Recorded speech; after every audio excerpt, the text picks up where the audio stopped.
It's senior day in Cambridge, and this group that came to Harvard with an Ivy League title as freshmen aim to cap their college careers with another championship. Harvard and Columbia comes your way next on the Ivy League Network.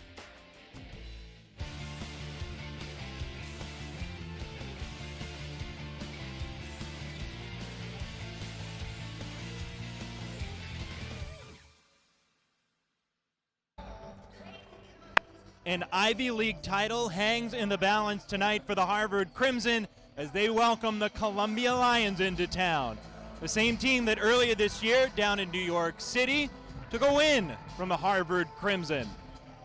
Inside Levites Pavilion alongside Eric Galanti, I'm Adam Giardino, and for the Harvard Crimson here tonight, an entire season boils down to this. Yeah, it certainly does, and because Penn lost yesterday on the road at Yale, Harvard, because of the tie-breaking scenarios with the victory, not only shares the Ivy League regular season title, but the Crimson will be the #1 seed in Ivy Madness come next week down in Philadelphia. It's more interesting down at the 4 spot, as you'll see. Columbia is tied right now with Cornell and Princeton for that 4th spot. Top 4 seeds get into Ivy Madness. Columbia needs to win this game to guarantee their spot as the #4 seed. And so often this year when Columbia has been able to come away with a win, the X factor has been Quentin Adlish. Yeah, he's been outstanding, especially from behind the three-point arc. He leads the Ivy League this season in three-point shooting. It's a Columbia team that relies on that three-point shot heavily, and it will be important today against the Crimson.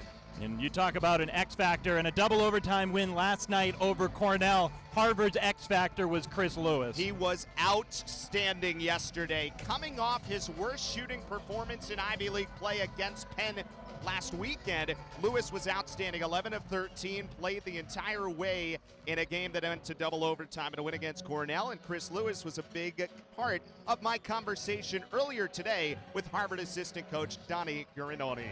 Coach, a heck of an effort yesterday by your team in double overtime, and Chris Lewis was such a big part. Just take us through the end of that game where Chris really stepped up. Yeah, he did exactly that. We rely on Chris quite a bit. He is our main scorer and low post force, and he played like the guy we know he's capable of playing like, and he really took a lot of ownership to make those big finishes when we needed them, and it was great. Because of the win yesterday and the Yale win, you have an opportunity to be the #1 seed and the Ivy League regular season champions today. How important is that? How much is that on the minds of the group today? Yeah, it's impossible to not be thinking about it, but our message to the team is the same as any game. We're going to focus on doing our jobs, living up to our identity, our standards, making sure at the end of the game, regardless of what the scoreboard says, that we feel like we earned it and that we're deserving of the win. And if we feel like if we do that, we'll be okay, regardless of what the score says. Senior class started with an Ivy League championship. They have a chance to end with a regular season Ivy League championship. What has this group brought in their leadership for this team? Yeah, they've been amazing. I've been here for 3 years, and I've been impressed with all 3 of those guys in terms of always thinking we before me, putting the team first.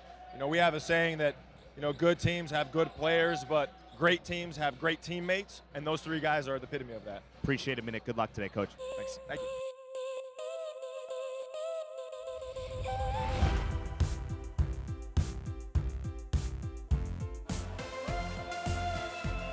But now I've seen it through, and now I know the truth, that anything could happen, anything could happen, anything could happen.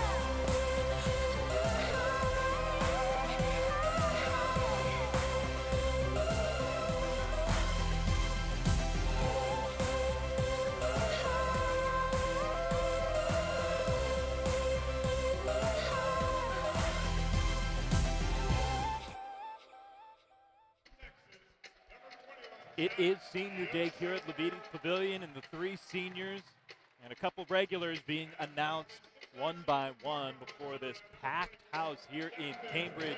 The trio of seniors, Andre Chatfield, Zach Yocher, Chris Eggy, they all have starting experience this year, but only a combined 7 games of experience, but that's just this year. They've got 3 years of other experience under their Yeah, belt. and of course it's the tradition that Mike Krzyzewski started at Duke with Tommy Amaker, of course, played there. He carries it over to Harvard, letting the seniors get the start on their senior day at Levites Pavilion, and it's certainly nice to see those seniors, even though they don't have a ton of minutes, even though they're not leading the team in scoring. You know, we talked about the impact they've had on the team this year. In the Open, we highlighted Quentin Atlas. He's one of the starters. Mike Smith is another guy to really keep an eye on. He leads the team in scoring at 17.5 points per game, which that figures 4th in the Ivy League coming into this weekend. And Mike Smith, he didn't disappoint last night in a loss at Dartmouth, 20 points for the sophomore. Yeah, Mike Smith's a player that it doesn't take watching him for long to really fall in love with what he can do. One of the outstanding players in the Ivy League, as the Ivy League over the last 10 years or so has had so many impressive players come through and just raise the level of the league.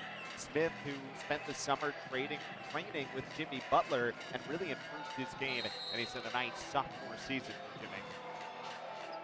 Alongside Eric Galante, Adam Giardino with you. Our 3 officials are Jeff Janisic, Art Bonk, and Lamar Parker. The tip is won by Harvard, and we are underway.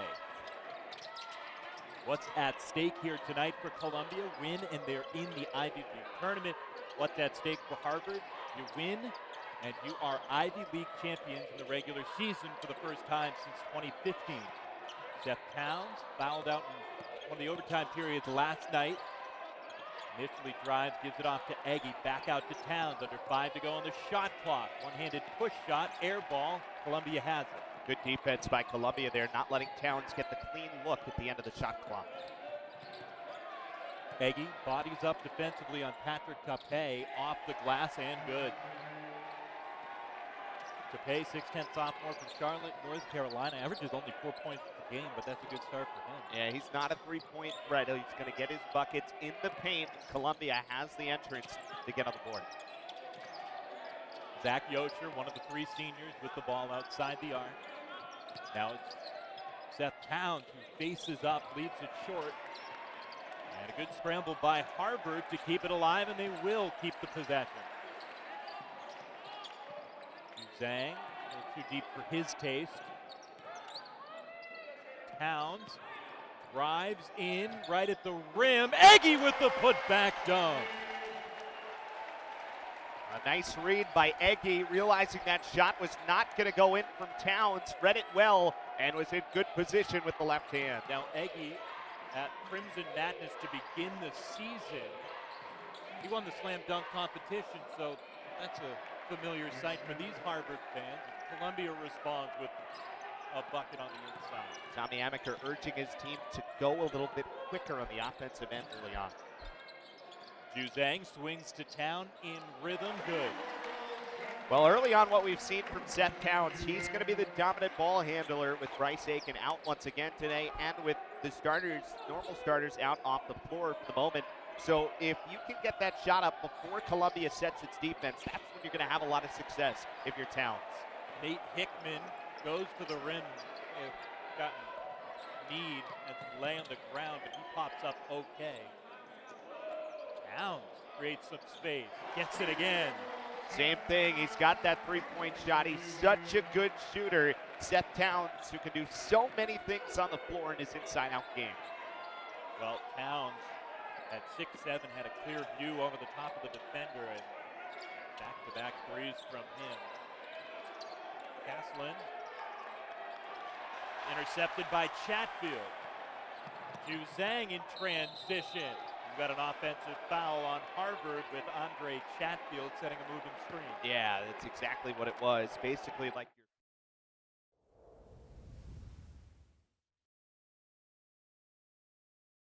but because he was not set and because he's sliding backwards, that's where you get the moving screen and the offensive foul. Yeah, to a degree you are allowed to do that, and you're encouraged to do that by your coaches, but not quite the way Chatfield executed it.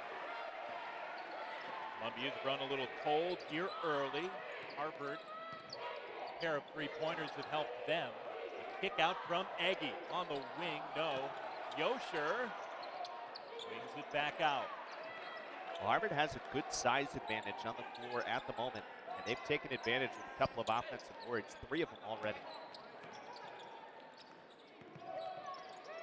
Zhang crosses over on Adlish, crosses him up again. Kicks back out to Yosher.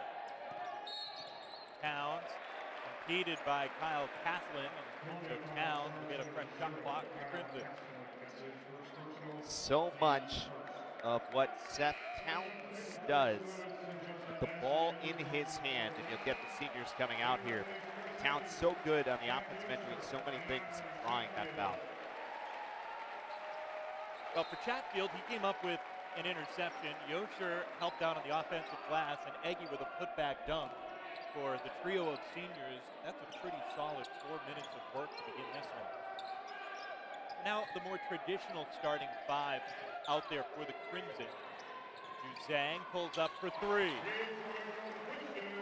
Well, Harvard started shooting the 3 well yesterday against Cornell before the Big Red made their comeback. Today, similar start as Harvard's knocked down 3 of 4 from behind the arc. Drive in, pull up in the mid-range, and that's good. A couple of Crimson defenders go tumbling down in front of Cassidy. I think you live with that shot if you're Harvard defensively. It's not a high percentage look in the mid-range game. It's sort of out of the run of the way that basketball is played nowadays. So Harvard can be okay with that shot, preventing the drive. Second foul called on Kyle Caslin, their senior guard, who averages 10 points and 4 rebounds a game. To turn some things for Harvard. A 5-point lead for the Crimson here on the Ivy League Network.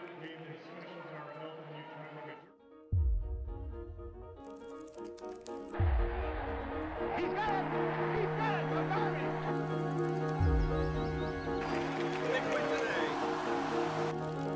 The shot, the score! And the Crimson are going back to the NCAA tournament.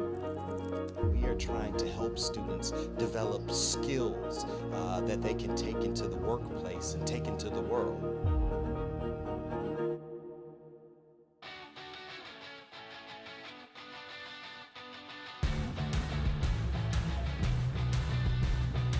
Larson to the plate. Cuts back to the left foot. Thomas, not surprisingly. We're here for Riley Walsh. He scores!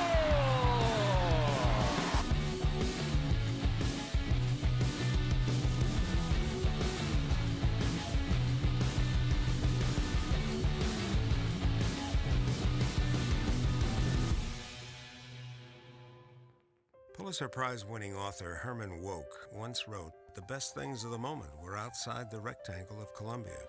The best things of all human history and thought were inside." If only you had the sense, you could spend 4 years in an unforgettably exciting alternation between 2 realms of magic. That doubled magic is lasting me a lifetime.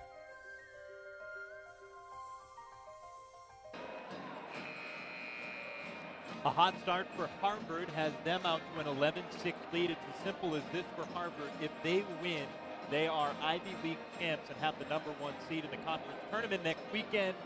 Meanwhile, a little trickier for Columbia. Yeah, let's go through this quick. Columbia wins. That's the most important thing they're in. Tiebreakers get a little bit tricky based on the Yale-Princeton game and some of the other games that Cornell is playing. But Columbia have made life a little bit more difficult than they wanted by falling yesterday on the road at Dartmouth, the game that they were probably favored in just based on the standings. So now having to come in today, and they have to get the win. Right, if they had pulled out the win yesterday and the rest of the results held, that's what you would have had Columbia securing that spot. It was an odd situation yesterday where Harvard and Cornell are on the floor playing late in a very close game, and what both teams needed to happen to control their own destiny happened in the span of about 3 minutes, with Columbia losing and Yale beating Penn, which set up what both teams were trying to achieve. Harvard was the team that ended up pulling out the win in double overtime. On the inside, wide open look, Jaron Falls with the bucket. That's all about Mike Smith, though, and how he plays in the offensive end. It's such a good pass to trigger it inside. Great look from Smith. Christian Juzang, sophomore, with the turnover. Now Smith pushing. He steps back for a 3. No. Rebound, Meissner over the back, and it's Harvard basketball.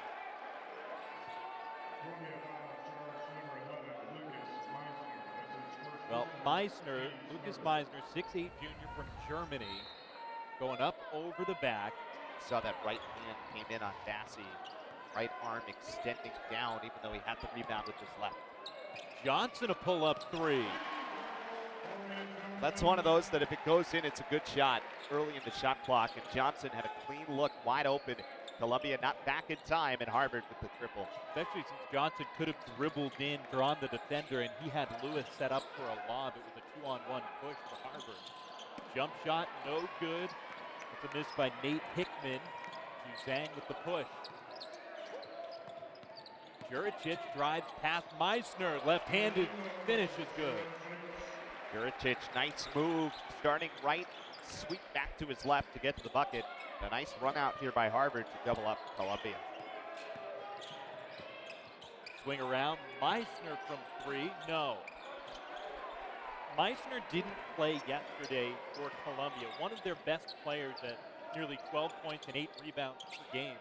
He was out with the flu. He was sick yesterday, and there was a question whether Meissner would play. He didn't start, but he is getting minutes here early in the first half, so obviously that shows you just how important this game is today. And the marvels of modern medicine to get yourself healed in 24 hours.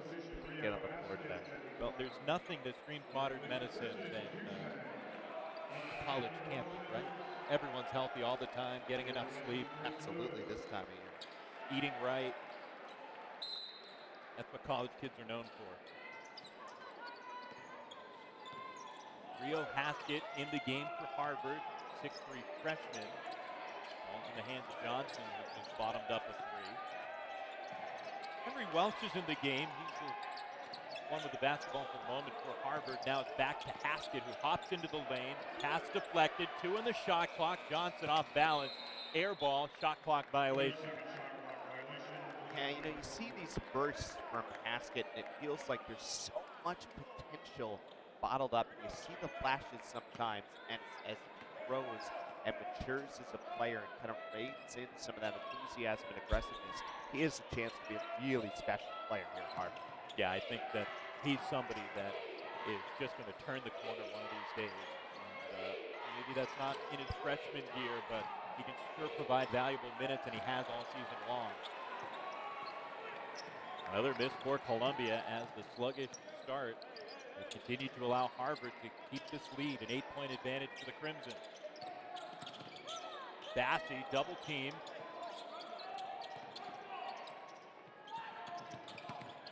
Drive along the wing. Bassey kicks it out. No one in particular is home, and that's backcourt.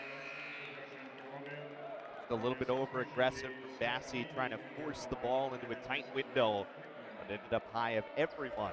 It'll be Columbia ball. Watch as he's sort of looking without having a great read, then tried to find Welsh, but overshot.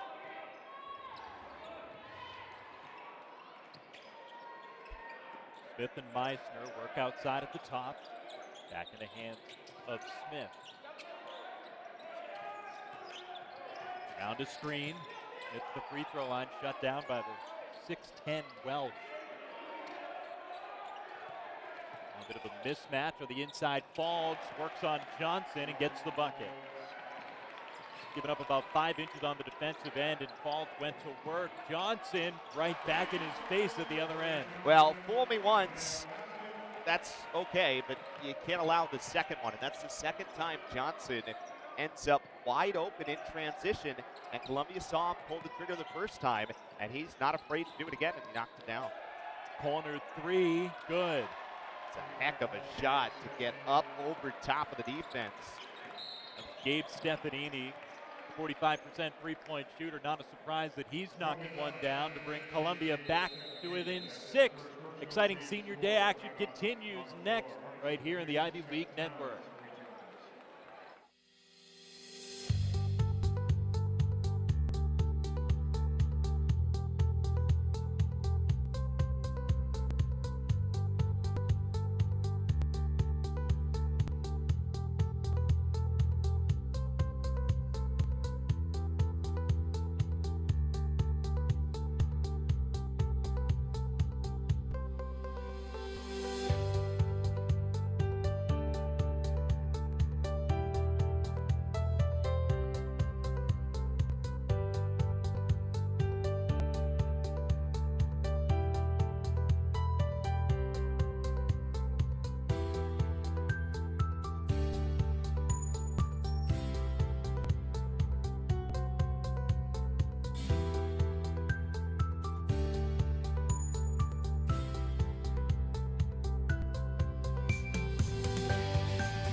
cool start from the outside for Columbia, but off the bench, the freshman Gabe Stefanini's helped get them going. It's a great look at it. Watch how Johnson sucks into the rush. It leaves the three-point shooter open. Classic play design. You pull the wide defender to get that open three-point shot, and as you said, it is Columbia's first three. Harvard on the other side had 5, and you go back to that Corey Johnson shot. Columbia has to be aware of that now. Harvard is not afraid to go in transition, and they're not afraid for the quick three-pointer early in the shot clock. Columbia has to guard against that. And while it is a cool start for Columbia just compared to how red hot Harvard has been, Columbia is still shooting 6 of 12 from the field to begin this one. Towns, another 3 for Harvard. Oh, it's basic math right now. Harvard has 8 field goals, Columbia 6, but 6 of Harvard's field goals have been from behind the arc. That has equaled a 9-point lead for Harvard. Quentin Adlish, someone who's used to shooting from the outside, kicks it over to Meisner, misses the 3. Bassey with the board. Johnson, Bassey, Haskett, Towns, and Lewis on the floor right now for Harvard. And it's incredible how effective Lewis was last night. And in this early lead, he has been a non-factor. Johnson misses the 3. Well, obviously not starting the game because of the senior, so give him a little bit time to get into the game. That time, Johnson defended when he could get a defender on him. That's what Columbia has to do on that three-point look. And I think it more just speaks to how Harvard has been lethal from the outside, that Lewis just hasn't been needed down low. And he does have some size advantage. Now, they do have to pay underneath, but for the most part, Lewis should have some opportunities against this Columbia team. You see the size advantage right there as he works against Smith. Johnson going up against Patrick Capay. Certainly a size mismatch. Columbia's been able to exploit a couple of times. Aaron Falls with a pair of easy buckets on the inside. Atlas dumped down low. Capay back to his right, misses. Pretty good move, but Lewis does enough to force him far enough out that that turn back to the right side by Capay is not in a position for the easy right hand. 9-point lead in the basketball in front of their home crowd. Lewis on the inside. That's his first good look of the night. Little body bump down low, keeps control on possession and puts it back home. Chris Lewis continues to be strong. We're going to have a quick timeout on the floor. A couple of loose pieces of maybe pom-poms got loose. A bit of debris on the floor. They will scoop that up. It wasn't my pom-pom. Well, that's good. Tommy Amaker looks on with his team up 11 points, not yet 11 minutes in tonight. He's got to be pleased with this start. It's very similar to yesterday, Adam, where Harvard got out to a big start. Mel did not shoot the ball well early on, and then the Big Red were able to come back by getting to the free throw line. And so far, neither team has gotten to the free throw line. There's a double team, and Lewis sticks that left hand in to knock it out of bounds. Smith drives all the way in with the left, and he misses one. I'm sure he wishes he had back. Boy, that's the speed and quickness of Smith to weave his way through traffic and get all the way to the rim. Bassey goes to work dribbling on Adlish. Swung around to the far side. Zhang with it. Shoes the screen by Lewis into the corner for Haskett. Everything working right now for Harvard. They are deadly from the outside. Hard to imagine much better of a start than 7 of 10 shooting from the three-point line for the Crimson. And watch how they do it. Look how many white jerseys are around. That was basically 4 in the paint, which leaves the three-point shooter wide open, and Haskett able to knock it down. For Columbia, they have to find a way to guard the arc right now. Every time Harvard penetrates and kicks, Columbia has gone with the fake so far. Seth Towns, 3 of 3 beyond the arc. Corey Johnson, 2 of 4 beyond the arc. Haskett, Zhang with a three-pointer each. And we'll remind you that You can now download the Ivy League mobile app to help follow everybody on social media. You can follow the Harvard Crimson on social media at Harvard Crimson on Twitter, Instagram, and Facebook. Meissner with the basketball at the free throw line. Dump down low into Tepe. Pretty good looking finish on the That inside. was nifty underneath. The pass was a little bit stronger. And then the turnover, Stefanini takes it away from Haskett, loses it on the way up, saves it though for the Lions. He'll try a three. No. Kept alive for a moment by Tepe. Harvard with it. Here's the push. Bassey in transition. And one for Bassey as he finishes through some contact. A 14-point lead. A little continuation action from Bassey. Yeah, it's the contact, but I want to go back to the other end. How about the play out of the turnover by Haskett to just become a wall underneath? It looked like Stefanini was going to have a look, but Haskett, even though he was undersized for that spot, just held his ground. It ends up leaving to the three, which was long, which turns into the fast break the other way, and Harvard once again has doubled up the Lions. 30-15. And a kick out, Harvard with numbers. Ju Zhang, good. Remember, this is out of a Columbia timeout that Harvard has had back-to-back opportunities. So again, the defensive play by Haskett to prevent what would have been a quick 4-0 spurt out of the timeout by Columbia, and Harvard has run away from there. Adlish with a big answer. And he has to have that three-point shot. We mentioned it. Best three-point percentage in the Ivy League coming into play tonight, and he gets a tough one to go down. And not just best in the Ivy League, it's 12th in the country among qualified shooters. So Adlish, doesn't matter what conference you're playing in, he's a good one. There's Columbia, who does create a turnover, Adam, but can't score off the turnover. Second straight time when they have gotten a steal from Harvard, they are not able to convert it in points off turnovers. Haskett at the elbow to Lewis, muscles his way in. It's a kick to Bassey. Oh, he's feeling it too. That's 5 Crimson with a three-pointer here in the first 13 minutes. Adlish, another good look from 3. Well, both teams starting to chuck them up now from behind the arc. For Harvard right now, it's 8 makes in the game. Columbia has to find a way to guard the arc, and that time Adlish is creating his own shot. Simple step to the right, comes away with free space. Haskett called for the travel, the up and down. That's about the only thing that's not gone Harvard's way in the last few minutes. They've got a 14-point lead on a night where an Ivy League title hangs in the balance.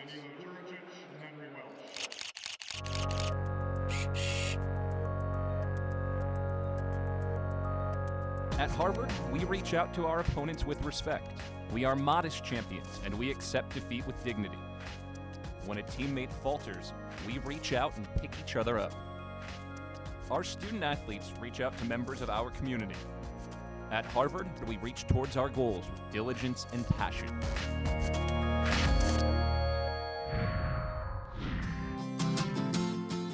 I come from a family full of athletes. Both of my parents were professional basketball players in Europe, and all my 5 sisters have been playing volleyball in collegiate level. So when I was 14 years old, me and my family thought it would be a good idea for me to come here for high school and just get used to everything since I knew that I would be coming here for college. I'm originally from Belgrade, Serbia. It was much different. It was a cultural shock definitely when I came here to go to school in Los Angeles. When the recruiting process started, there were many good schools that were interested in me, but in the back of my mind was always Harvard, because ever since I was a child, Harvard was my dream. It was my dream to attend the best university in the world. So when Coach Amick contacted me and I came here for a visit, and I also realized that it's a great basketball program and playing at the highest level, after that there was no doubt in my mind that where I would like to spend my next 4 years.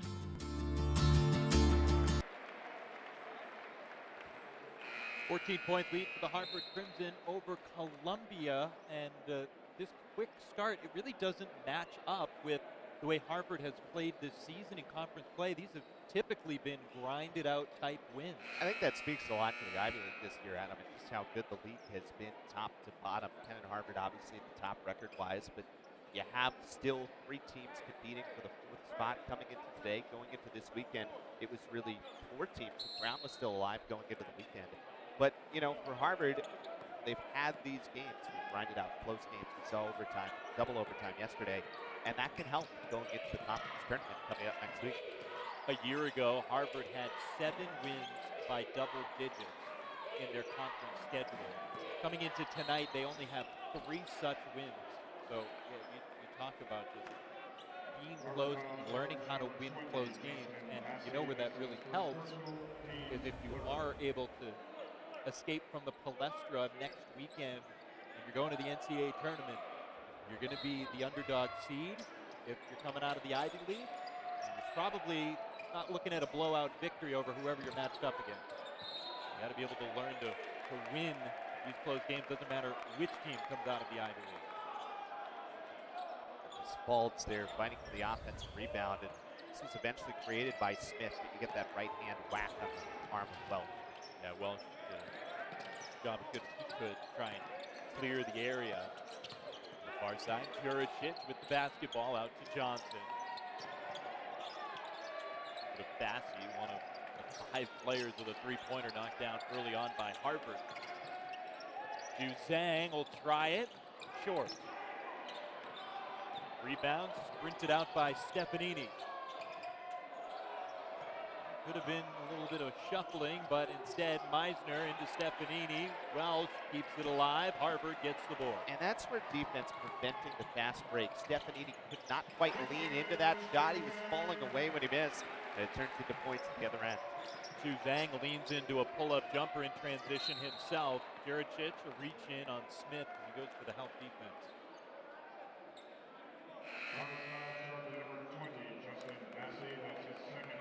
There's a look at Columbia head coach Jim Engels in his 2nd season, 23rd head coach in the 116-year history of Columbia Lions men's basketball. Before arriving in New York City, he had spent the previous 8 seasons as the head coach of NJIT. One of the first Division I head coaches for the Highlanders. Juricic loses his footing in the lane, and that's a turnover. Extra step, slipped through the lane. And, you know, if you're Columbia here, 5:18 remaining first half. We've mentioned the shooting. It's 9 of 23, 39% compared to Harvard's 63%. Can Mike Smith, can Adlesh get his opportunities? Can Smith take over this game for Columbia and try to get back in before this gets too out of hand? Adlesh was going for a backdoor hook around the screen. It's deflected out of bounds, and Columbia retains it. And you get the point guard, Smith, who's going to be the one to trigger this in underneath his own goal. Good hands by Juricic. He wasn't the man guarding Smith, but he was aware enough to deflect that pass out of bounds. Hickman drives in. Welsh up with the contest, and he blocks it out of bounds. Well, great help defense by Harvard. You're going to see the spin move first, and Welsh just reads it. Watch the move. Johnson's out of the play, but Welsh comes across reading it. That is the textbook of help defense. Missed 3 by Adlesh. Harvard with the basketball and a 16-point lead. The largest lead for the Crimson was 17 a few minutes ago. Haskett loses it out of bounds off his lower half, and it's Columbia basketball.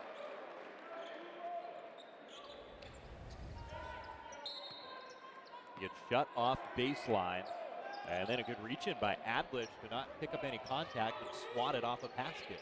Adlesh all there defensively. Smith, as the lane opens up, clean right hand all the way to the bucket. And that's what Smith can do. He gets to the rim for you, driving the ball for Columbia. And they have to get the ball inside and try to get back. Haskett weaves his way into the lane. It's a swing over to Johnson. Some days you just have that shot, huh? That's 9 3-pointers for the Harvard Crimson already. As good as they could have asked for in what is unequivocally their largest game of the season.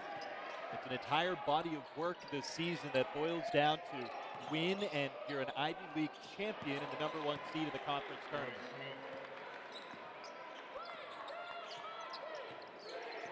Harvard looking at a 50-point first half on their home court. Right on pace for it. Columbia answers, brings it back to a 15-point game. Zhang has Welsh on the sprint to the basket. Inside, outside, it's all there right now for Harvard. Shooting over 65% from the field, including 70%, 6 of 13 beyond the arc. Ball to the inside, and that will take us to a timeout on the court. But Harvard continues to motor its way towards halftime. They've got a 17-point first half lead on the Ivy League Network.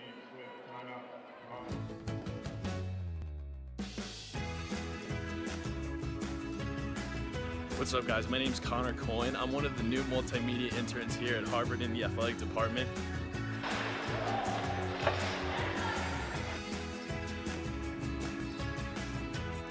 Stand by, Brady. Stand by, Jeff. Okay, ready, A?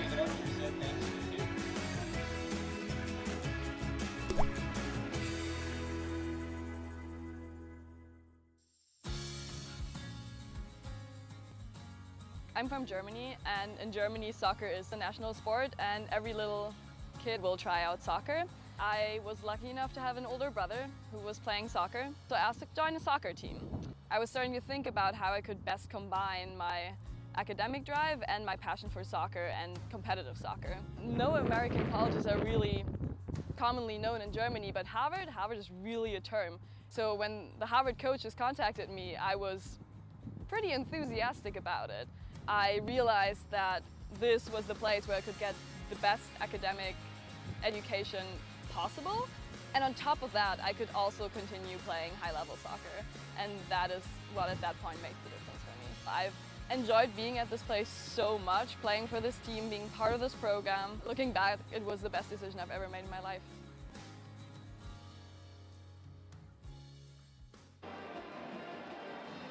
17-point lead for the Harvard Crimson, and it's been the lethal outside shooting that has gotten them there. Well, the first time these two teams played, despite the Columbia win, it was Harvard's most three-pointers of late. They hit 16 threes against Columbia, so they have found a way to shoot threes against this Lions defense.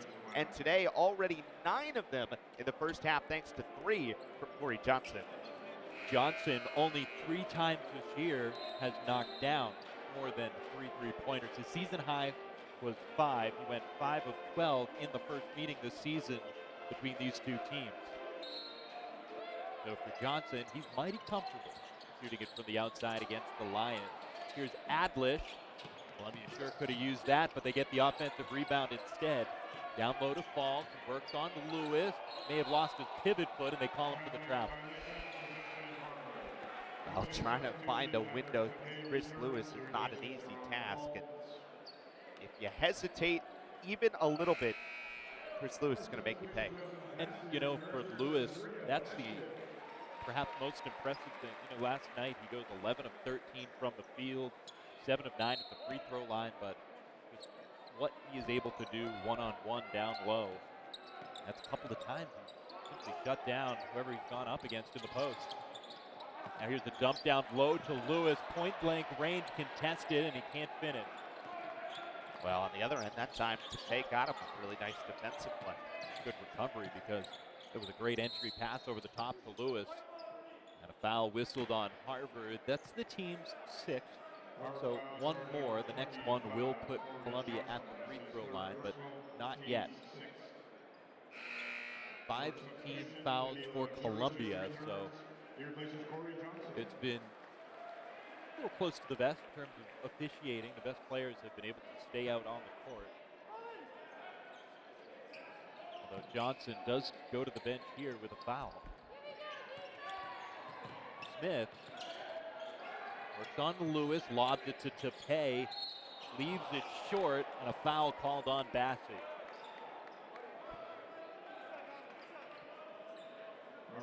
That foul that was whistled on Johnson has gone up as Johnson's 3rd.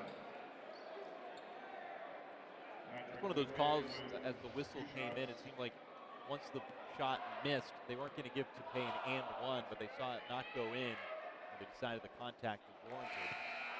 They make some runs. Well, this is the spot where Cornell got back in the game. They got to the free throw line against Harvard. You can draw fouls against this Crimson team.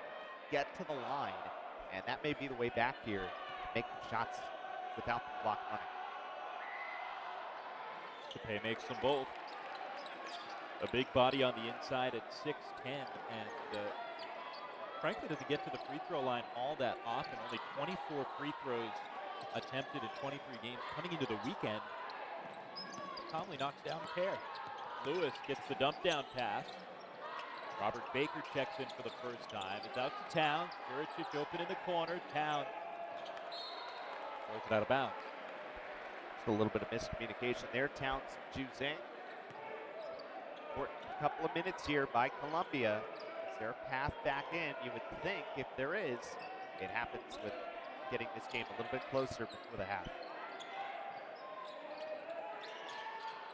Smith has Juzang guarding him, uses a screen, flicks it back over his head. Hickman buries it. Well, they set it up for a pick and roll with Smith coming across and Tepe coming inside. So the defender Baker slides in with Tepe, and that leaves the three-point shooter open. Well executed by Columbia. Baker, an athletic big, knocked down a three-pointer last night. Not necessarily part of his arsenal. Pull it out every once in a while. Under 10 of the shot clock. Towns has a clean look. Too long. Hickman saves it to Juzang. Into the corner. Juricic. No. Lewis up over the top of Smith. And the foul is going to go on Smith. Boy, that was a really nice face by Juzang. He held out for a long time before he got the pass away. Set up an open look, and then here's where the foul comes with Lewis going in for the rebound. And sometimes if you have a size mismatch like that, there's not much that Smith is going to be able to do to avoid a foul when you have the other player, the taller player, in the better position. Yeah, between the two, it's about an 11-inch differential out there. Smith was doing his best. Juricic, Juzang. Juzang shakes for a three, no. And the outside shot starting to run cold for Harvard. And Lewis will be whistled for an over the back. And look, you're not going to shoot 70% from three over the course of the day. But, you know, Harvard, they're 9 of 16 right now from behind the stripe. If Columbia now, psychologically, there's so much about 10, for whatever reason that may be. But you can find a way to make a couple of free throws, keep it around 10. That could be a big win for Columbia going into the break. Yeah, single digits would be mentally huge for Columbia. Free throw made by Rodney Hunter. He's 5 of 10 at the free throw line this season, but looked pure on the first. Second good as well. So a couple of 50% free throw shooters, Tepe and Hunter, have knocked down 4 straight for the Lions. Juricic now over the hands of Towns. Baseline, take and one for Juricic.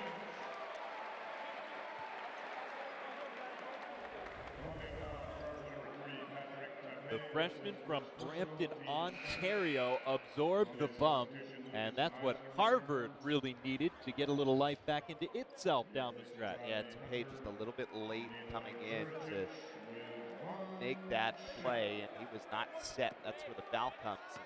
Juricic at the line.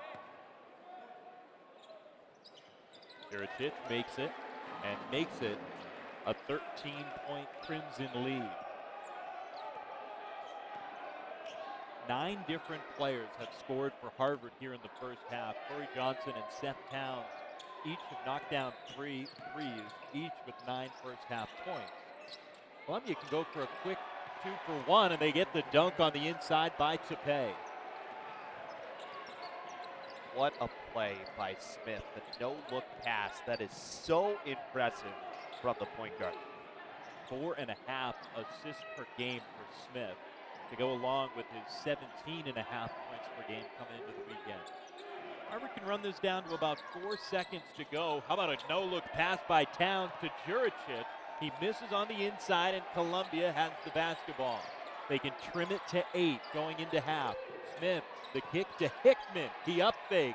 He shoots, no good, and that is how the first half ends. Pretty good look. Columbia had a chance, but it'll wrap up at 11. The lead was as large as 17 for Harvard in the first half, and the Crimson takes an 11-point lead into intermission. We'll step aside at Leviti's Pavilion, take you through halftime, and we'll be back with second half action for you. Keep it tuned right here to the Ivy League Network.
For a long time, scientists, clinicians, and engineers have been working to find the next generation medical grade adhesive. But current methods so far have been limited because they're either cytotoxic, they're rigid, they don't adhere well to dynamically moving surfaces. So for the most part, surgeons have been left with sutures and staple-based techniques. And because of their invasive character, they create tissue damage and they are prone to microbial infection. It can be a poor cosmetic outcome, and they are time intensive, so this increases the overall cost. The gel is really interesting because it combines some recent advances in hydrogel technology with inspiration from nature. And in this case, we turn to the dusky Aryan slug. When it gets threatened by a predator, they change the composition of their mucus, and it becomes extremely adherent to the underlying substrate. And then they analyze the composition of this mucus, and they find out it's actually an ionically cross-linked polysaccharide and covalently cross-linked protein. So it actually creates this unique interpenetrating network. We use many of the components within this slug slime as inspiration to engineer materials that behave in a similar way. There is an adhesive layer, and then there's a tough gel component that can dissipate the energy. And this gives the unique mechanical properties. By combining these two polymer networks, you're able to achieve much greater deformation. The tough gel that we create is about 90% water. Most of it's water, and this material, through its dual network, it's able to stretch up to 20 times its initial length, which is quite interesting because the slug slime that inspired it can also stretch to very high magnitudes of deformation. And that same slug slime is about 95% water. There are three major interactions that are giving this unique adhesion property.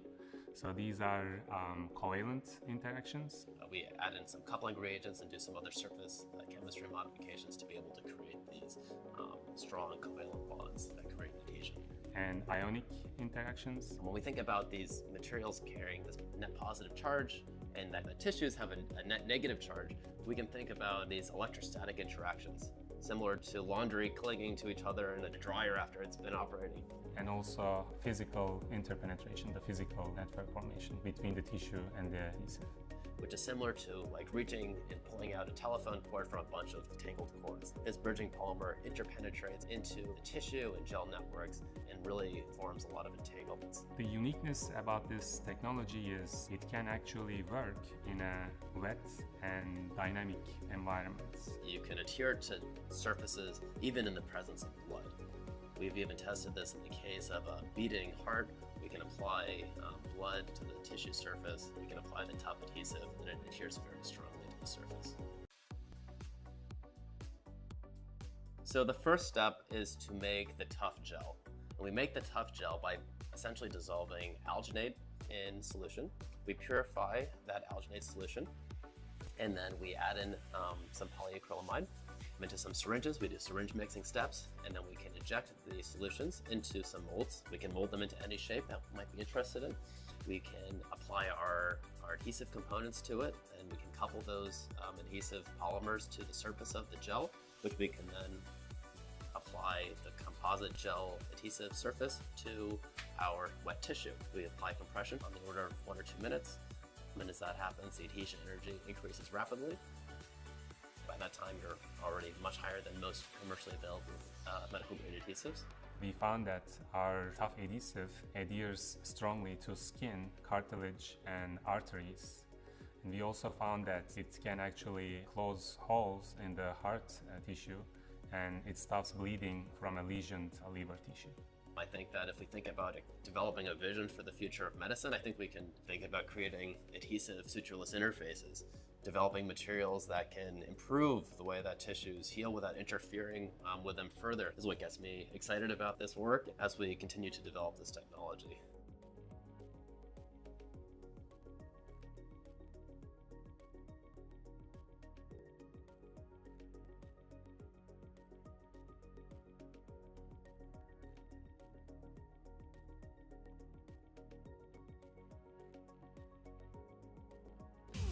These are your Harvard University top 5 plays of the week. At number 5, women's basketball. In the fourth quarter against Princeton, Taylor Rooks stepped into a three-pointer at the top of the key and drilled it to put a dagger in the Tigers.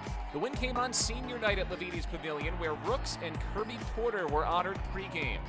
Harvard went 12-0 at home this season, its most wins at home in a single season, and Rooks was named the Ivy League Player of the Week.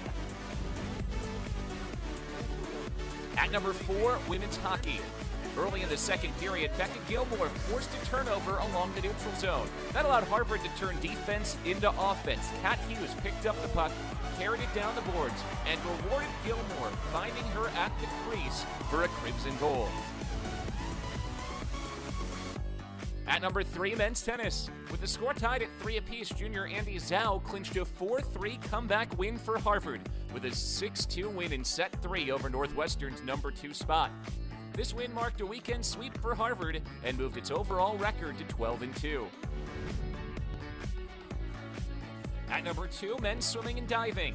Dean Ferris swam away with first place in the 200-yard backstroke, posting a meet and Harvard record at an NCAA A qualifying time of 1:38.99 to secure the automatic qualifier to the NCAA championship. Harvard repeated as men's swimming and diving champions.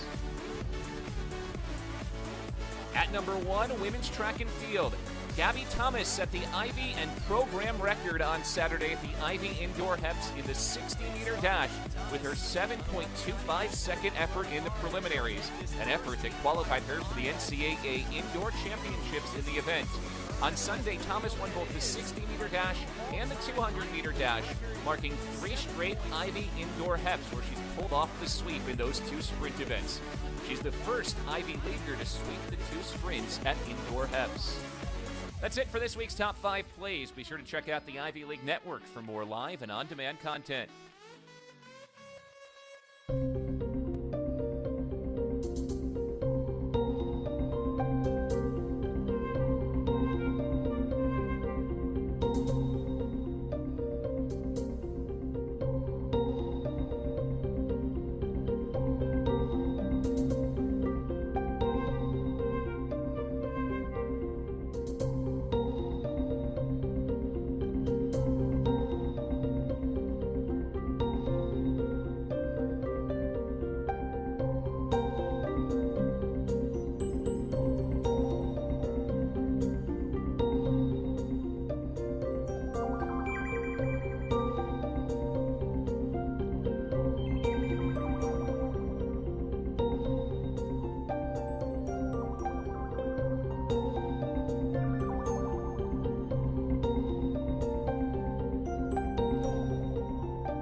Morrison to the plate.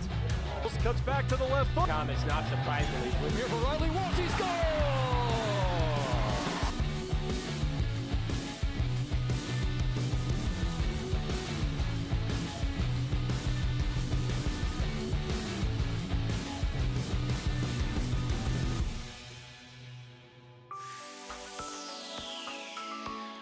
I remember exactly where I was when I heard I got into Harvard. I was coming back from a soccer game, actually, because I was playing soccer, and they called me on the phone and told me that I had made it through admissions and I was accepted into Harvard. And I just remember crying on the bus and, screaming to all my teammates, and we were all so excited, and it was just such a great feeling, to know that, I got into Harvard and that this is where I could spend the next 4 years of my life.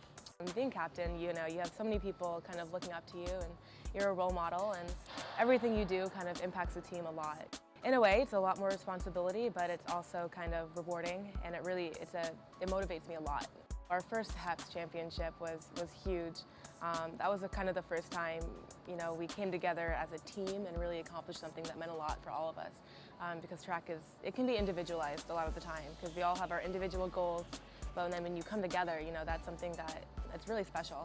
I couldn't have imagined that my track career would be going the way it was going at Harvard, competing with Ivy Leagues. We get to compete against so many other D1 schools, and so I've really pushed myself athletically more than I ever thought I would be at. I get to study neurobiology with professors who are a big deal, at Boston Children's Hospital or Mass Gen Hospital, as well as one of our coaches. He's one of the best in the country, by far. Harvard just opens so many doors for you in every aspect of your life, and I think that choosing Harvard was the right choice just because I couldn't have asked for a better experience.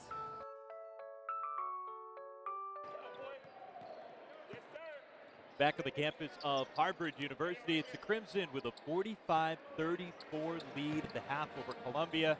It's a game where an Ivy League title is on the line, and Harvard's playing like it. Alongside Eric Galanti, Adam Giardino with you. It's as simple as this. Harvard shot 50% from the field. They shot 50% from the arc, and they never really allowed Columbia to dig themselves back. It's good when things are simple, aren't there? And we're going to roll these highlights. You're going to see a lot of three-pointers made, and a lot of them were made by Harvard. And that's pretty much where we are. Seth Towns starting with a couple of drives inside. That was Chris Egge starting on his senior day to follow it up. And from that point, you see a lot of three-pointers. It starts with the inside game, then working outside.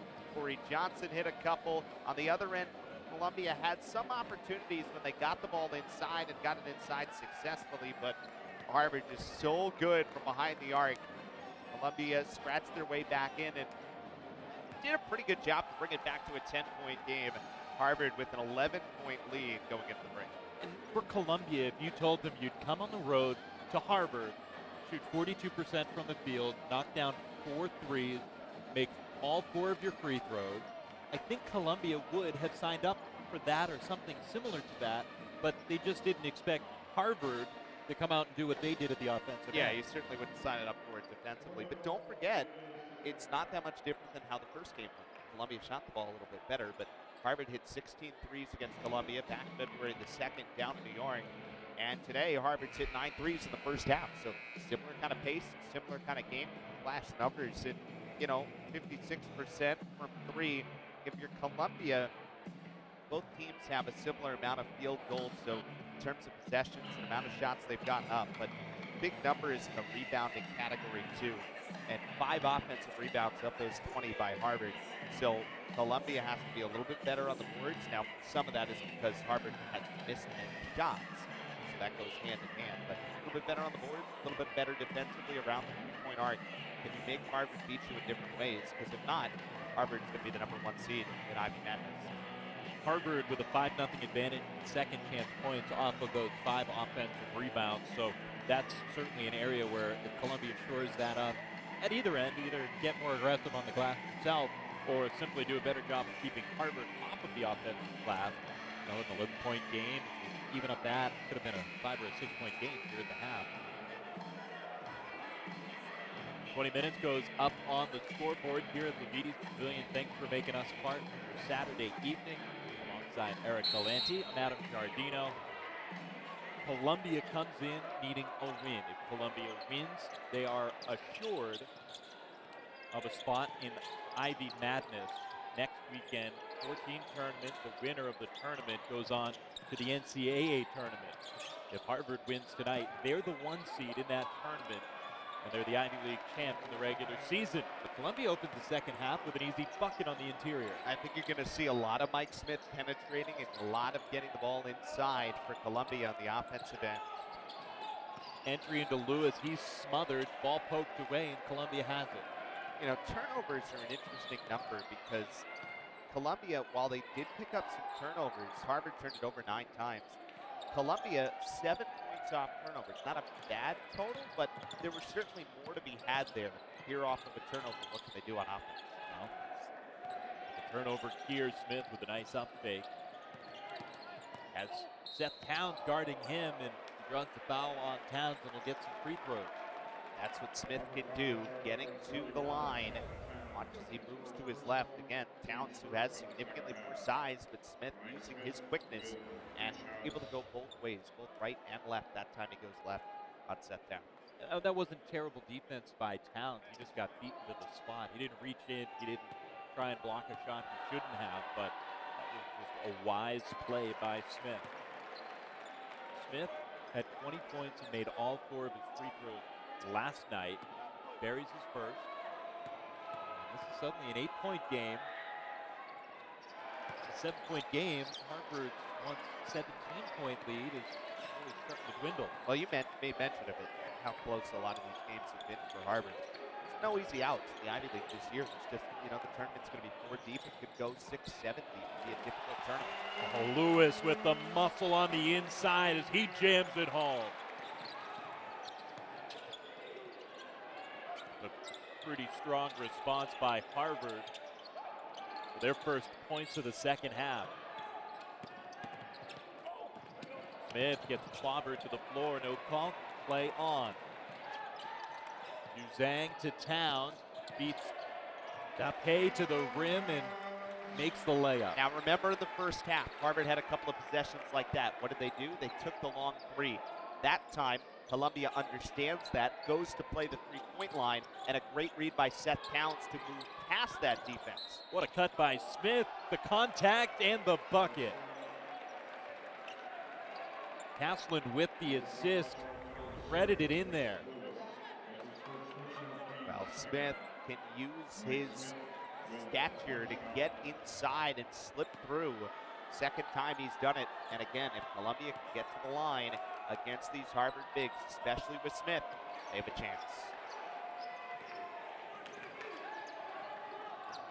This is the free throw, though.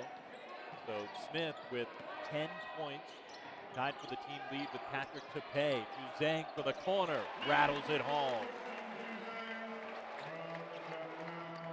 12-point lead. Smith goes sprawling to the court, pops right back up. Caslin swings over to Hickman, who'll try. 3-point shot starting to go down here for Columbia. That's their 5th 3 now of the game. 4 of 13 in the first half, but he's got a trio of guys shooting over 40% beyond the arc that they can call on, whether it's Quinton Adlin, Lucas Meisner, or Gabe Stefanini. All of them good ones. Pass down low. Lewis is fouled. Foul goes on Tapé. Watch the entrance here. Tapé, just a little bit too much contact. Second foul on Tapé. Kyle Caslin has 2 fouls. Lefty hooked by Lewis. Caslin with 2 fouls for Columbia, along with Tapé. Harvard has a pair of players, Corey Johnson and Justin Bassey, who have 3 fouls each. So Johnson out on the court right now, an on-ball defense, and he extends on Smith.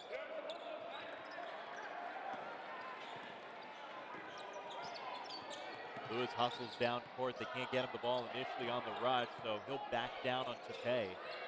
Line drives it out to Bassey. Baseline jumper, Johnson.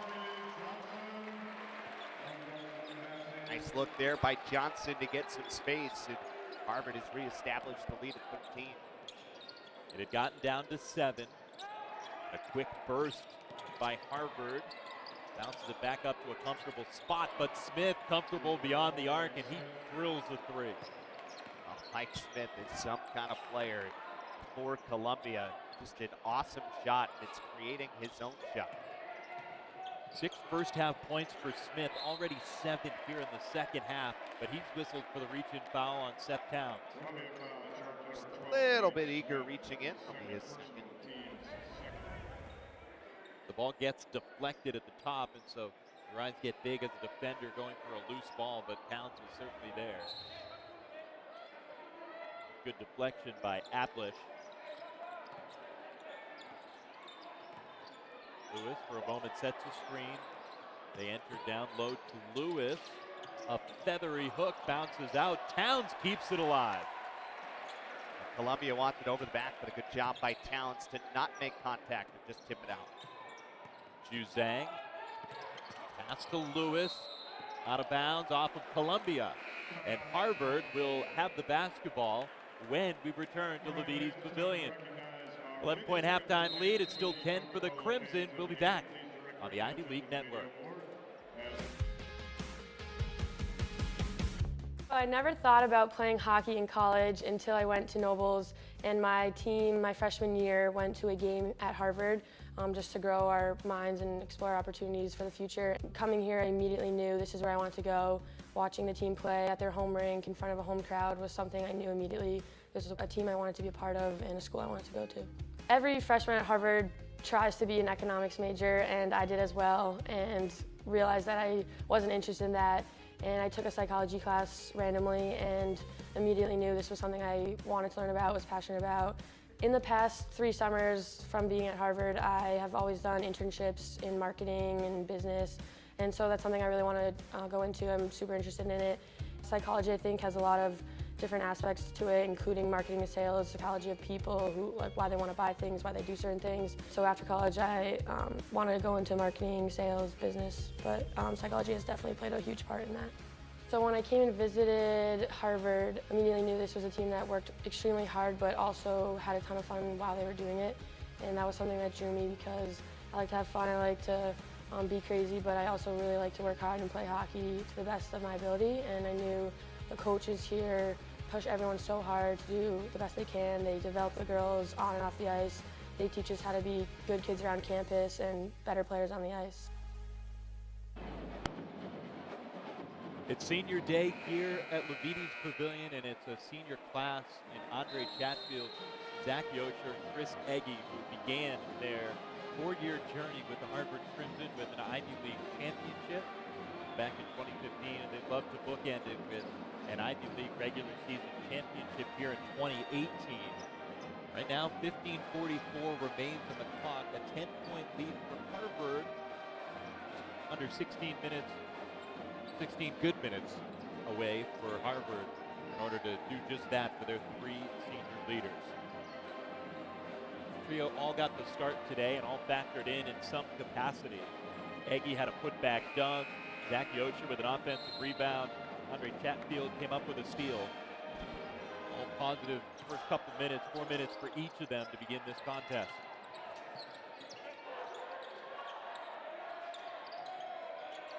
Seth Towns with a jab step, gets his defender in the air. Bassey will try it. Got it. Well, look how Harvard pulls Hickman defensively, and it allows Bassey to stay open. That's about the head fake of Towns to create the 3 for Bassey. Riding on the game today for Harvard, a win, and they secure themselves an Ivy League title, and they secure themselves the #1 seed in next weekend's Ivy Madness Conference tournament. A near turnover, but it'll stay with Columbia. And what's on the line for Columbia is an opportunity to participate in that tournament. Well, based on some of the scores, and we'll get there as we go on through this second half, but Columbia's got to find a way back and win this game. There are some other scenarios, but the easiest one is we got to win. The inside to Pay, misses from point blank range. Lewis with the rebound. And really the other situations are cross your fingers that the other teams you're tied with neck and neck also failed to come out with a win today. Towns holds on to the basketball, finally gets rid of it. And he's matched up against Smith with a huge size advantage. Johnson, got it. Another 3 for Harvard. So many open looks for Harvard in the game, and they have knocked down those great-looking three-point shots. That is 12 threes now for the Crimson in the game. Adler shut off of the baseline. Columbia tries to respond, and Caslin does.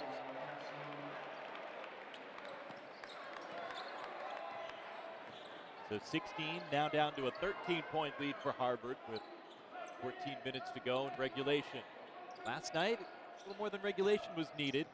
Double overtime between Harvard and Cornell, but Harvard came up with a win that they sorely needed. Johnson from deep, got it. Unlimited range here tonight for Johnson. I mean, sometimes you see them and you just know they're going in for release. Everybody in the building, and boy, that Johnson shot looked impressive. Now Harvard starting to heat up again from the outside. Cornell can't get it. That was Adlish with the misfire. And that's a tough shot because it's a force, but you feel like you have to do that when the margin is what it is. Lewis pass. They're going to see if there's a deflection. Harvard thinks that there was. And the officials agree with the Crimson. Deflected out of bounds, Harvard basketball. There was nobody home on the pass. The argument at least makes sense from Harvard's side of things that the ball was tipped exactly where they had intended to throw it. Now if you're Columbia, you got to keep some eyes on Johnson, who's heating up over on the far wing. Could allow somebody else to loosen up. Welsh to the inside, misses.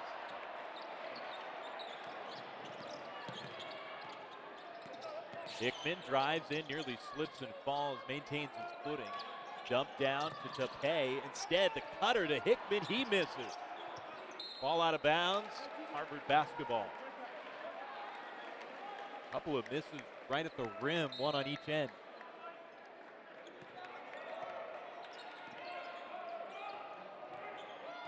Harvard hasn't cooled off much in the second half. They're still shooting 63% for the game and 65% from beyond the arc. In fact, that means they've, in fact, been better in the second half than they were in the first. Towns, another three. No. Haskett above the rim. It doesn't trickle home. Great positioning by Haskett. Just a little off on the touch. Smith, hard off the glass. Welsh bounces it around. Adlish steps into a three. No. Boy, you see the really good and the thing that needs to be reined in for Smith. Great drive, a little bit too strong, and then he follows it up with the offensive rebound and gives his team another chance. 5'11" sophomore Mike Smith has been quite impressive for anyone watching the game tonight. Seth Towns, high off the glass and good. Trio of Crimson gets set and ready to check back in. Timeout called by Columbia, as this has opened up to be an 18-point lead for Harvard. We'll be back to Leviti's Pavilion in a moment. You're watching Ivy League Network. The first line of my application here said, for as long as I can remember, I've wanted to be an actor. It was asking kind of who you were, and that was really who I was, and I wanted them to know who I was, and whether they accepted me or not, I wanted them to know who they were going to let in or not. Having grown up here, I think I had one way of looking at Harvard and a kind of a towny view of the school. And suddenly walking through as a prospective student, I just started to really take in how impressive it was. I assumed, if I could get into an Ivy League school, that touched every base for me. And then I got into Harvard. And it's just a very tough place to turn down. This great teacher named Anthony Kubiak, I took a number of his classes, and this was the final one that I took, and it was the playwriting class. I handed in the first act of a 3-act movie, what eventually became Good Will Hunting. I apologized to him when I handed him this 40-some-odd page document. I just said, I don't think I did what you wanted. I was supposed to write a 1-act play, and this is clearly the first act of a 3-act movie. And he was unbelievably encouraging. He gave me a flat A in the class, which was a big deal. He wrote extensively in the margins, or on a cover page that he put on it to please keep up with this, that it was worthy, that it was good, that it wasn't anything close to a failure, that it was something I had to pursue. So I showed it to Ben Affleck, and the rest is history. 18-point lead for Harvard, and that puts Columbia Lions fans not in a state of confidence right now. They need quite a comeback, or they need some help out of town. Well, the team that's feeling pretty good right now is Cornell. So the way this works out, coming into the day, Cornell, Columbia, and Princeton were the ones tied. Columbia's losing right now. Princeton's losing to Yale, which means Cornell, if they can hang on and beat Dartmouth, they would win. Columbia, they're the ones that control their destiny. If they win, they get in over Cornell. But if Columbia loses this game, it's going to be Cornell who gets in. If Princeton were to somehow come back against Yale, Adam, then Princeton would have the head-to-head tiebreak over Cornell. But simply put, for Columbia, they have to come back and win because Cornell is winning. And if everything holds, it'll be the Big Red against Harvard next week. Get all that? I got absolutely. Okay, got it. Juricic, rebound for Harvard. Well, I don't think anyone who saw firsthand last night's game, Harvard and Cornell, wouldn't sign up for a repeat performance. Absolutely. Double overtime thriller that Harvard came away with a win. And it would be another thriller on Yale, which would beat Penn on a buzzer beater yesterday. Yeah. If it would hold up, that would be the matchup as well. So, but still a lot to sort out. Still 11 minutes here. Things are getting murkier for Columbia. It's the largest lead of the night, a 20-point lead for Harvard as Lewis got the bucket. Hickman drives in, kicks, kept alive. Haskett fights for the rebound, and Juricic has it for Harvard. Jaron Bald had the look at the inside, but couldn't get the bucket. Both that Cornell-Dartmouth game, Princeton-Yale game, right around the same time left as what we're looking at here. 10 or 11 minutes left in both of those contests as well. Lewis traveled before he started making his move to the bucket. And we are going to take another timeout here at Levites Pavilion. It's a 20-point lead for Harvard. We'll be back. More second half action to come on the Ivy League Network. I'm Chris Lewis, a sophomore at Harvard on the varsity basketball team. I think the proudest moment I've had was when I committed to Harvard. I think that moment is what changed my whole future. I was given the opportunity to come here, play for an amazing program, and go to the best school in the world. And I just am so blessed to have had that opportunity, that decision to make. I think a common misconception is that we're just maybe a bunch of brainiacs or nerds, if you will. We're not nerdy. We do have fun. We do have time off. Because nerdy means that you're only just stuck on your studies and you got nothing else going on. We got a lot going on. We're athletes, we're community activists, we're global activists, we're engineers, we're lawyers, we're doctors. We got so much going on. You're with the smartest people in the country, and you're expected to stay on that level with them while competing at the highest level in your sport also. But we're also good at sports. We all had offers to some of the bigger time athletic programs, if you will. We're really good athletes. They're Olympic athletes and national champions at our schools. Field hockey just won a national championship again. Doing all these things that all these other schools are doing, but we also try to compete academically and give ourselves a chance to compete after athletics. We're a force to be reckoned with, and I don't think you can look past us. So after running you down all of those scenarios for Columbia and the teams that are tied in the middle of the pack in the Ivy League, here's a look at the standings coming into tonight's action. Yeah, so basically, if everything holds from what we see, put a big orange X over Princeton and move Cornell up. They will finish 6-8 with the win. Columbia and Princeton would both fall to 5-9. Penn is about to finish off a victory, so they would go to 12-2 with a win. Harvard would go to 12-2, so the same record, but because of the tiebreak, Harvard would take the regular season title and the #1 seed. Well, Penn has officially knocked off Brown, so it is a win for Penn, and Penn can do no worse than tie for first place in the Ivy League, but given the tiebreakers, Harvard would get that #1 seed. Bucket on the inside, good take by Hickman. And that's nice to see for Steve Donahue, the new head coach at Penn after, or not new, but the head coach at Penn, bringing that program back to where they've been for so long after his run at Boston College in this town to get Penn back, and someone who had so much success at Cornell in the Ivy League in the early part of the 2000s. three off the mark from Johnson. And Penn wasn't exactly a front runner to begin this season in the Ivy League. They were preseason number 4 in the conference. But to do what they have done, 22-8 record in the regular season and a 12-2 conference mark. Certainly a tip of the cap down there for the Penn Quakers. Offensive rebound kept alive. A look at a three. Yes. So Columbia's come out of the most recent timeout with a 5-0 spurt. That's what they need to do. I mean, look, still 9:17 remaining in this game. We're not out of the woods yet. And Harvard, they continue to shoot the ball well. This game's going to be over. But Columbia trying to put their stamp here and see if there's any wiggle room for a comeback. Yeah, it doesn't seem like Harvard is willing to rescind that hot shooting. Lewis right at the rim, rolls it in. Harvard still over 60% from the field and right at 60% from behind the arc. Swing around to Adlish, back in the corner. Hickman, a clean look. Good passing by Columbia. And it sets up Hickman, who's wide open. Lions now, that is 9 3-pointers in the game, not too shabby. Just 13 of them on the other side. And Hickman and Columbia needed that. When you work the ball like that and get that good of a look, down 17 points on the road, that's a 3-pointer you must have. Haskett waving his arms, and for good reason. He was confident as he buries a three. Yeah, Mike Smith a little bit late getting over. Haskett knew he had the shot, and he nails it for three-pointer number 14 of the game. Harvard shot the ball well from the outside the last time these two teams squared up. We got a foul, a knockdown to the far sideline as Smith goes to the court.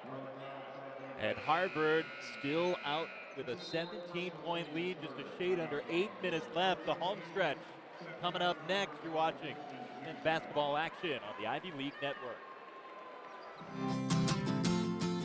I grew up in a suburb right outside Chicago in Berwyn, and my parents are actually, I was born here. My parents and my brothers were born in Dominican Republic, and they brought us here. For me, I started playing basketball seriously like in 7th and 8th grade after I got a dunk in a game, and I need to commit myself to this.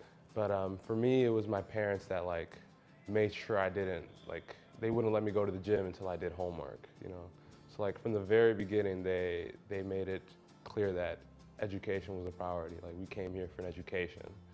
So I did the homework, and then I went to the gym and played basketball every single day. I remember when I visited Harvard, it just reminded me of home, because what Cambridge is to Boston, that's how Berwyn is to Chicago.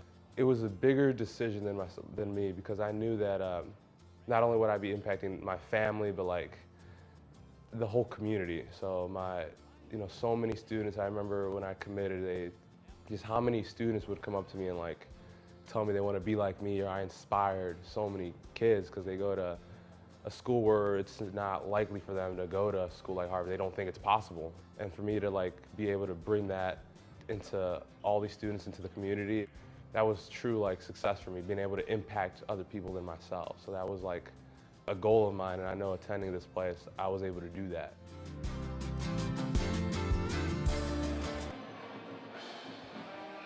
Well, when you shoot 61% on your home court, you're not going to lose many, but it doesn't matter for the men or the women how they've played this year. Time and time again, they've come away with wins. And remember the new Levites Pavilion this year after the renovations, and boy, it worked out. It's a home court advantage.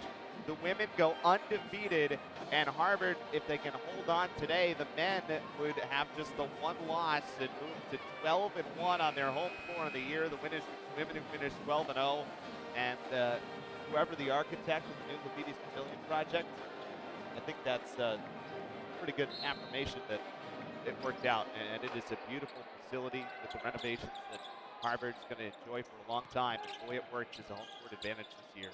They installed those rims that are more forgiving for the home team when they're shooting versus maybe someday a Harvard engineer will come up with that. This for Columbia. Seth Towns up top to Johnson. Haskett blows by Smith, but Tepe cuts him off under the hoop. Slow bounce pass trickles out to Lewis. Johnson over to Towns. A good look. Strong. Haskett, a putback. And look at the size that he's going against inside to get that offensive board. It's another one for Harvard. That's 8 offensive rebounds in the game, and Haskett using his size to get it. Second chance points now, a 10-3 advantage for the Crimson after that one. Shot left short. Good defense by Towns. That almost could have gone as an offensive foul against Haskett. He didn't quite throw him off with the offhand, but it got close. 19-point lead and the basketball for Harvard. Lewis, a double team, a step through. Lewis has the basketball. Now it's Towns with it. Shot clock hasn't reset. 3 on the shot clock. Towns, front rim. Columbia can't come up with too many empty possessions down the stretch here. Adlet. No. At this point, Harvard can call off the dogs, really slow down the pace of this one, and just limit the number of possessions Yeah, left. you'll certainly see the pace slow down. They have been so good in transition on that three-point shot. 14 of them made today, and that's tough to overcome. That's a combined now 33 pointers made against Columbia over the 2 games this year. Zhang with a 3. Now that is 1-3 shy of the number they put up against Columbia the first meeting this season. Which not only is a season high, but it's a high 3-point total in the Tommy Amaker era. Smith with a 3, no. Rebound, Crimson. And they have done it on far fewer shots today than they did in that first meeting. They've knocked down 15 threes on just 25 shots, rather on 26 shots, 11 fewer than they did against Columbia down in New York City. Zhang got it again, another 3 for Harvard. It is raining 3-pointers here at Levites Pavilion. And suddenly the chasm is a 25-point lead. 3-pointer, short, Columbia basketball. Frankly, you wonder, with the lead as it is, Harvard might be able to re-enter their seniors if they'd like down the stretch for one more taste of home cooking. The 3 seniors got the start today. Chris Eggy, Andre Chatfield, and Zach Yosher. Smith with an and 1. Bring it back to 23 points. But those 3, Eggy, Chatfield, Yosher, start the first 4 minutes of the game. Oh, that finish by Smith. He is a strong 5'11", 180 pounds.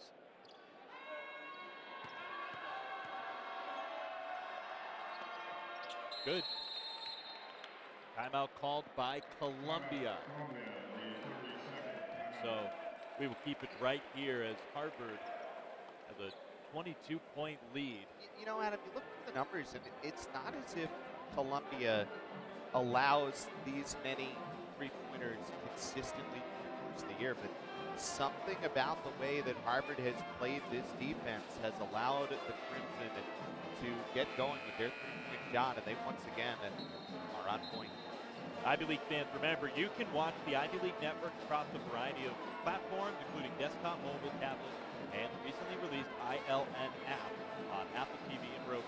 Take advantage of everything the Ancient 8 has to offer, including over 1,000 live events and on-demand content across all 9 channels with your ILN subscription. Alongside Eric Galanti, Adam Giardino with you. 22-point lead, just a shade under 5 minutes left for Harvard. And Columbia has, really for the first time tonight, set up with a full-court press look on defense.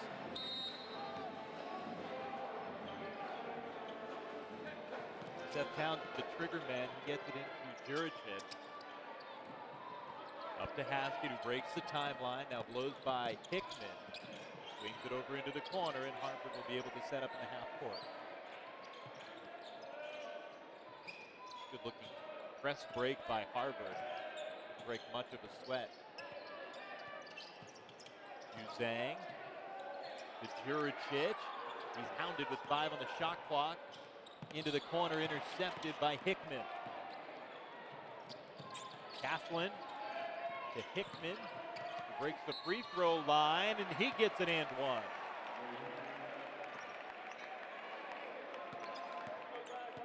The foul goes against Danilo Juricic as Hickman drives in and throws the off arm, but given the circumstances, he gets the call. Yeah, Juricic sliding back there. Some offensive players to get the call.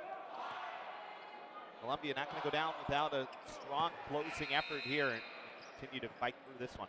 It's been a nice night for Hickman as he makes that free throw up to 17 points. Hickman in the first meeting between these two teams had just 4 points.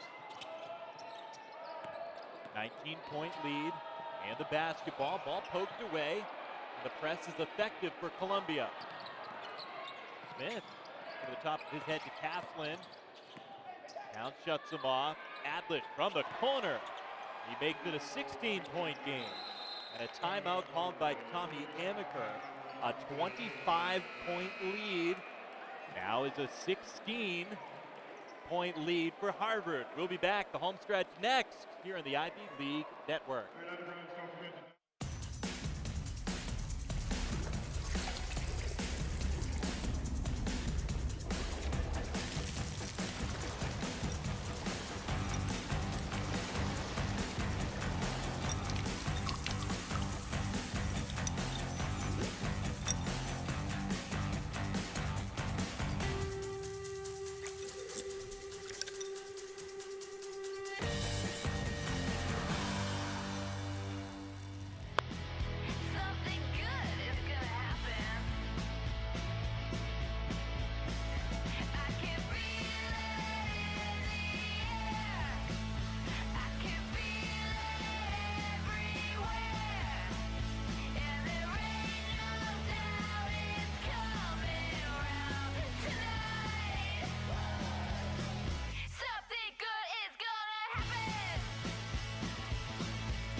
Family road trips just got a whole lot easier.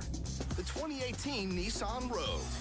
Now with Nissan Intelligent Mobility, featuring technologies like available ProPilot Assist, which helps keep an eye on the road ahead and helps you stay centered while you're turning this lane into memory lane. Get to Nissan, proud supporter of college athletics.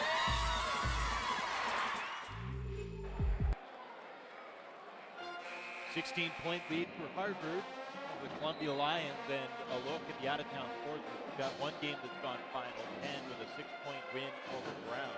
Brown in the second half. He scored 62 second-half points to really make it a game against the Quakers. That would certainly be a nice memory to finish the year. Big one on there, that's Cornell. They hold on 76-68. There's about 4 minutes left in that game. If Princeton does not come back, and that game has about 5 minutes remaining in it, and Columbia obviously doesn't pull off some sort of miracle here in the final 24, it will be Cornell against Harvard and then Yale against Penn next week. Still 3:37 to sort out here. Harvard with the basketball.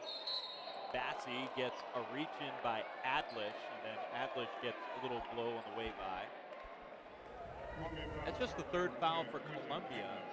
And so, yeah, they're going to need to start fouling if they think that that's part of the key to their comeback. Putting Harvard at the line for some one-and-ones. I don't think there's any surefire recipe to come back from 16 points with 3.5 minutes left. Need a little bit of luck both ways in order to make that happen. Certainly not out of the realm of possibility. Look at the way that Columbia has shot the basketball at times here in the second half. Little trip at midcourt as Town gets nudged a couple of times. It's Jaron Falls who picks up the foul. Well, look, when you shoot 60% from the floor, when you shoot nearly 60% from three, Cornell has improved its shooting percentage here in the second half, but Harvard has just done so much to go 82 points. Remember, this is a Harvard team that averages closer to 70 points a game, so this is exceeding their pace. Now, that number's a little bit higher in Ivy League play rather than the whole season, but the three-point shot has been golden. That's a golden look on the inside as Lewis is not going to miss from there. Lewis had a big dunk in overtime that helped spark the momentum for Harvard and their double overtime victory. Clock stops on the foul, and Columbia going to get to the free throw line here with 3 minutes left. And this is what Tommy Amaker does not want in a nearly 18-point game right now. Lewis just right back, but that's what Smith can do. That's why, you know, when he continues his growth at Columbia next year, be a junior, continue to mature. He's a guy who has NBA skills, despite maybe not having the NBA body yet. He's listed at 5'11". Might even be a little generous there for Smith, but his skills are so impressive. That's why he trained during the offseason with Jimmy Butler out of the NBA, and he's that type of guy that if he hones those skills, even at his size, that he has an opportunity to improve his game and perhaps play at the professional level, whether in Europe or here in the States. But he is some kind of player for Columbia. Despite the record that the Lions put up this year, he stands out tall among this Lions team. Tepe gets whistled for the foul, and Columbia is going to take a timeout here with a 17-point Harvard lead, and Harvard with the basketball. You know, for Harvard, this has been certainly an interesting season, and the non-conference might not have gone quite the way they had hoped, but they've really shown up in Ivy League play, and it's this tandem of Seth Towns and Chris Lewis that have really risen to the occasion. It's interesting because when this class got to campus before last year, ranked as the 10th highest class in the country by ESPN, so much hype, and we haven't even seen Bryce Aiken for long stretches this year due to injury, but there was so much hype about this team and what they had the chance to do, and they have really gelled together coming through the Ivy League season this year. And again, there's still work to do because of Ivy Madness. This locks up the #1 seed, but that's the first big step. Across campus, some wins for men's lacrosse over Hartford, women's lacrosse or women's basketball at Cornell, and men's volleyball against Charleston. And it was a close one between Yale and the Harvard women's lacrosse team as well. Yeah, it certainly was. You know, you see that basketball score. The women's game yesterday got postponed at Cornell due to the conditions. Harvard was not able to get to Ithaca yesterday, so they get pushed back. So they're playing Cornell today and Columbia tomorrow to finish up their season on the road. And they will be going to Ivy Madness as well. So that's why you get the Saturday-Sunday finish for the Harvard women's basketball team due to some of the weather. Not so much in Cornell itself, but about 30 inches of snow dumped in the eastern part of the state of New York, right in between Boston and Boston certainly would have had exactly that if it had been cold enough yesterday. Enough precipitation certainly fell. Basket inside. Lewis loses the handle. The putback. Got it. Oh, it's not a dunk every time, but it's just got to go through the rim. And Lewis gets the thunderous dunk moments ago, and that time enough to lay it in. A smile on his face because he wound up with the 2 points anyway. Lewis, the reach in. Hickman will go to the line. And what feels like an inevitability right now with a 19-point lead for Harvard and just over 2 minutes left has Tommy Amaker beside himself on the bench as his team continues to foul and stop the clock. Well, one thing that jumps out, and you know, coaches are always going to find the things that you continue to work on out of this game. The one thing that stands out, fouls certainly, but the turnover number 2 for Harvard is 13. Harvard is turning over 13 times. Columbia just scored, so that'll be something to watch in Ivy Madness. Can Harvard try to cause more turnovers, and can they be a little bit sharper with the ball and not turning it over? Hickman makes them both. Because the reality is you don't shoot 59% every game for free, but they have today against this Columbia defense. And again, 16 threes for the second time this year against Columbia. Basket to Juzang. Harvard can take the clock under 2 minutes if they choose. Bassey a double team. Over to Haskett. Dribbling by Bassey, and now Juzang. It's back to Bassey. Welsh up in under.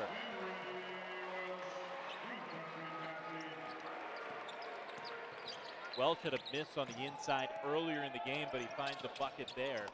That pass doesn't find anybody from Smith, and a turnover. That's now 9 players have scored for Harvard in the game. Chris Egge gets back into the game for Harvard. The fans acknowledging that with a standing ovation. And in fact, it looks like all the seniors are going to be making their way in one by one. Andre Chatfield.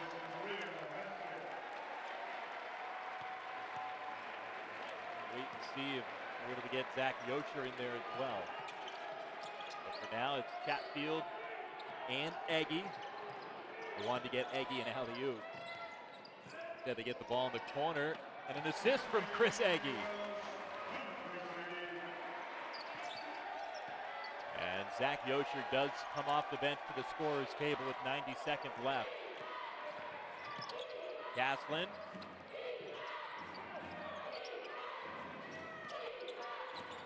Egge on ball defending against Hickman. Nice shot by Hickman. And Harvard wants a substitution timeout. I don't know if they're going to give him the full timeout. Nope. Just a quick substitution timeout. Dassey checks out. Zach Yocher comes into the game. The third and final senior re-enters for the Crimson. And it's good to see the seniors getting to start this game and also getting the chance to come into the game late, finish off what is going to be a regular season championship. Juzang, the lob knocked away by Tepe. A pull-up by Caslin. Buries it. 16-point game with a minute left. Welsh runs the baseline. Needs to get it in. Does. Yocher. A little frantic right now for Harvard to break the timeline.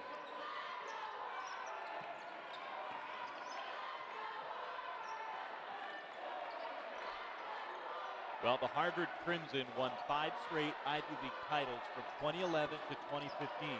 And it's been a 2-year hiatus for them that'll end tonight. An impressive run by the Harvard Crimson as the senior Chatfield gets in the scorebook. And how about that? That's going to set the record. 17 three-pointers for Harvard. That's the most in the Tommy Amaker era. And that'll be the exclamation point on a victory here tonight for Harvard. In the last 8 seasons, the Harvard Crimson have won 6 Ivy League championships. And they've done it tonight with a 19-point victory over the Columbia Lions.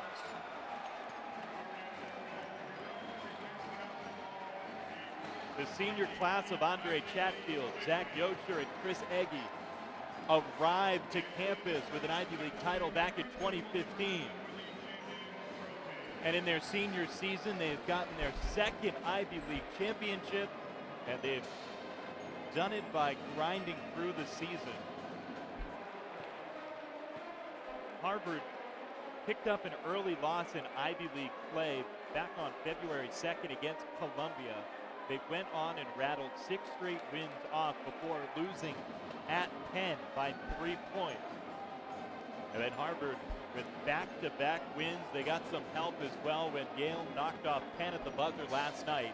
And the Harvard Crimson are your 2018 Ivy League champions.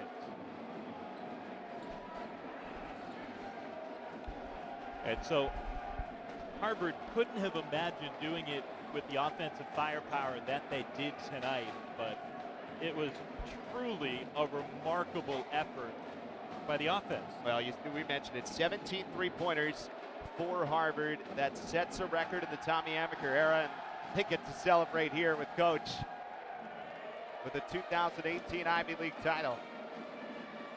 And the #1 seed going into Ivy Madness, and it looks like they will play the Cornell Big Red. Well, for head coach Tommy Amaker and the Harvard Crimson, they're looking around and they're about to get themselves the Ivy League championship trophy. For the 3 seniors, it's the 2nd time that they've been part of something like this. For the other players, the freshmen, sophomores, and juniors on this roster, it's a first.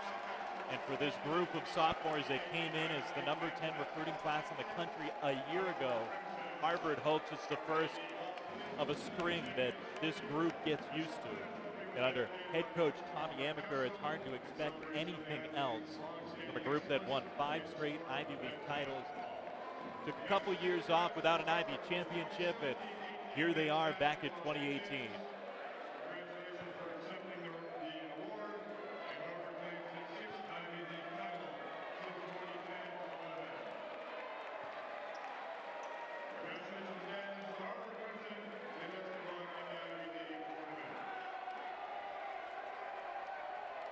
Harvard Crimson walking off, and in a moment we are going to send it over on the sidelines to one of the sharpshooters tonight. It's going to be Eric Galante standing by, and it looks like he's got Corey Johnson with him. Well, we're here with Corey Johnson. First of all, let's get to the game itself. You guys made 16 threes in New York. You made 17 today. What about did you see to be able to make so many three-point shots against Columbia? We know that they're coming out in the zone against us because we have a lot. Our inside presence with Lewis is very, very strong. So we know they're going to come in and play zone against us. So we just had to extend the floor, keep the ball moving. That's what we did, and we were able to hit some shots today. You get the #1 seed in Ivy Madness. You're the Ivy League champions with 2 wins. Just take me through this whole weekend, knowing you had to have Penn lose to break for you. You get that yesterday, and then you take care of business today. What's this weekend been like? It's great, man. Like our coach told us last week coming back from Cornell, Columbia, he said, no excuses, no regrets for this whole week, and that's what we did. We kept our heads down, we worked hard every day in practice, and we came here, everything worked out just right. How excited are you, having experienced Ivy League matches for the first time last year, to go in as the #1 seed this year? Oh, we're super excited. The job's not done yet. It's just the beginning of the journey for us. Congratulations, Corey, on the win. Thank you, thank you. All right, Corey Johnson with a stellar performance today. 6 of 9 from the field, 5 of 8 beyond the arc. 17 points led the way for the Harvard Crimson. A big thanks to tuning in and hanging out with us tonight. For my broadcast partner, Eric Galante, I'm Adam Giardino saying so long from Levites Pavilion, where the final score, Harvard 93-74 over the Columbia Lions. Watch this entire game on replay, as well as other games and on-demand content. Visit IvyLeagueNetwork.com on your desktop or mobile device. This has been a presentation of the Ivy League Network.